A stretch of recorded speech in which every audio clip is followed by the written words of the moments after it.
What do you think the biggest obstacle Trump has to overcome in order to win the 2020 election?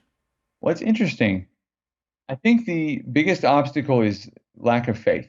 And what I mean by that is not just in a religious sense, but I think the media stories coming out about the polls and about the state of the country, they are demoralizing. And I think they're intended to be demoralizing. I think the media would like Trump supporters to feel isolated, to feel alone, to feel hopeless.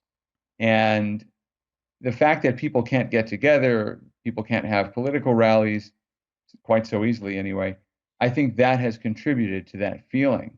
And so I think that if Trump is going to be reelected, it's going to happen because Trump supporters overcome that sense of isolation, that people believe it can happen, that people believe that the collective voice of the electorate, when people go to the polls or mail in their ballots or whatever, that they're still going to win and reelect Donald Trump. Right now, the media are dead set on convincing people that's not possible. And so you're going to have to see this effort of faith to overcome that lack of confidence that comes from the information we're being fed. I am in the news industry, and so it's my job to read the news. But even I filter things out carefully, not because I have a bias, but because I recognize the bias that's coming at me.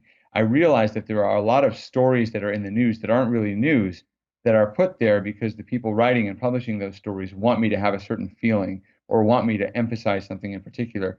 And I try to control those influences in my life, in my mind. I try to keep certain things out of my scope of thought, not because again I'm ignoring reality, but because they're ignoring reality and they're feeding something artificial to me that I can't take as seriously as the things I see and observe. And what I see and observe is that yes, Trump has an uphill climb because the country's going through some difficulty. But I also think that Joe Biden's issues, that his values, that his platform, they are losing positions. It's not to say he's going to lose, but no American president has ever been elected by running on the idea that the country is racist and that the country needs fundamental transformation. We have racism in the country, but the country is not fundamentally racist. The country is fundamentally free, and it's the freedom in our Constitution and in our founding documents, like the Declaration of Independence. It's that idea of liberty that eventually overcame slavery, that eventually overcame segregation. Mm, That idea of liberty is what we're based on. wow. That's who we are, not the flaws with which we're born. Every human being is born with flaws. Every human being has a potential for good and evil. And we have to judge ourselves the way hopefully God will judge us, which is by the good and not by the evil, and how much we use the good to overcome the evil. That's the challenge of human existence. Nobody is born perfect, nothing is conceived perfect, but we have that potential for perfection within us.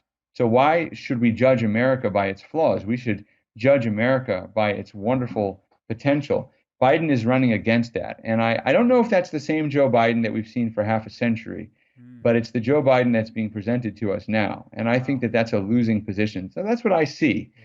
And I think down the home stretch in the fall, that gives Donald Trump a good chance to be reelected if he can advocate for his position forcefully and if people have the faith to come out and vote. I got